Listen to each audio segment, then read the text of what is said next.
তোদের যে কথাটা বলবো বলে আজকে শুরু করলাম সেটা হচ্ছে 2025 সাল বড় দুর্ভাগ্যজনক বছর। কী কারণের জন্য? বছরের শুরু থেকে মৃত্যুলীলা শুরু হয়েছে।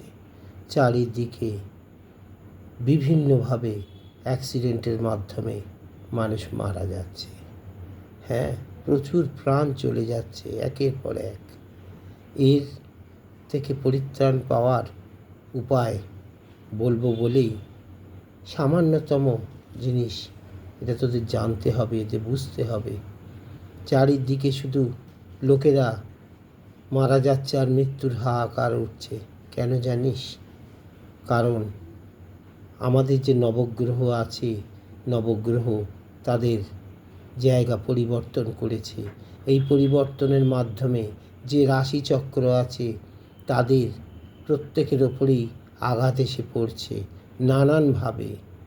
শুধু শনি নন, বৃহস্পতি, রাহু, কেতু প্রত্যেকে তাদের জায়গা পরিবর্তন করেছে। মঙ্গল, বুধ প্রত্যেকে তাদের জায়গা পরিবর্তন করেছে। এই পরিবর্তনের কারণের জন্যই চারিদিকে প্রতিটা রাশির মানুষ এখানে ভুক্তভোগী হচ্ছে। চারিদিকে অ্যাক্সিডেন্ট। এই কদিন আগে প্লেন ক্র্যাশ হয়ে কত লোক মারা গেল। তার আগে এই পুলওয়ামা হয়ে কত লোক মারা গেল। শুধু লোক মারাই যাচ্ছে, যেই দিকে যখনই শুনছি তখনই মৃত্যুর খবর। আর সব বেশিরভাগটাই হচ্ছে অ্যাক্সিডেন্টাল। এদিকে আগুন জ্বলছে, ওদিকে পুড়ছে, মানুষ মারা যাচ্ছে যাদের মারা যাবার কোনো কথাই নেই। ছোট ছোট শিশুরাও মারা যাচ্ছে। সেই জন্য তোদেরকে একটা কথা বলি, হ্যাঁ, তোরা একটা কাজ প্রত্যেক মায়েরা করবি এটা বাড়িতে। হ্যাঁ, সামনে তো অম্বুবাচীটা কেটে যাক। অম্বুবাচীটা কেটে গেলে, হ্যাঁ, অম্বুবাচী নিয়ে আমি তোদের আবার আগামী দিন বলবো কথা। কি করবি না করবি অম্বুবাচীতে সে কথাও বলবো। তার আগে শুধু এইটুকু বলে দিই, প্রত্যেকে মঙ্গলবার করে বাড়িতে একটা ঘট পাতবি, এক ঘট জল দিবি, ঘটেতে সিঁদুর দিয়ে স্বস্তিক এঁকে দিবি, আর ঘটের উপরে একটা আমের পল্লব দিবি।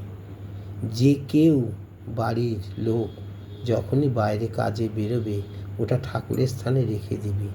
হ্যাঁ, ফুলও দিতে হবে না, মালাও দিতে হবে না, কিচ্ছু করতে হবে না। প্রত্যেক মঙ্গলবার শুধু ওই জলটা তুলসী তলায় ঢেলে দিবি। হ্যাঁ, আর জলটা পাল্টে দিবি, আবার নতুন করে পেতে দিবি একটা আমের পল্লব দিয়ে। আমের পল্লব যেরকম লক্ষ্মীর ঘটে সিঁদুর দিয়ে আমের পল্লব দিস, সেইভাবে করবি। আর যে কেউ যখনই বাইরে কোনো কাজে বেরোবে তখনই ওই পূর্ণ ঘট দর্শন করে প্রণাম করে তারপরে তারা বেরোবে। এই কথাটা কিন্তু সবাইকে বললাম, তোরা আমার কথাটা শুনিস, তোদের মঙ্গল হবে, ভালো হবে। প্রত্যেকে তোরা ভালো থাক। তোরা আমার সন্তান, তোরা ভালো থাকলে আমি অত্যন্ত আনন্দে থাকব। মনে রাখবি তো? পালন করিস বাবা, এই জিনিসগুলো একটু পালন করিস।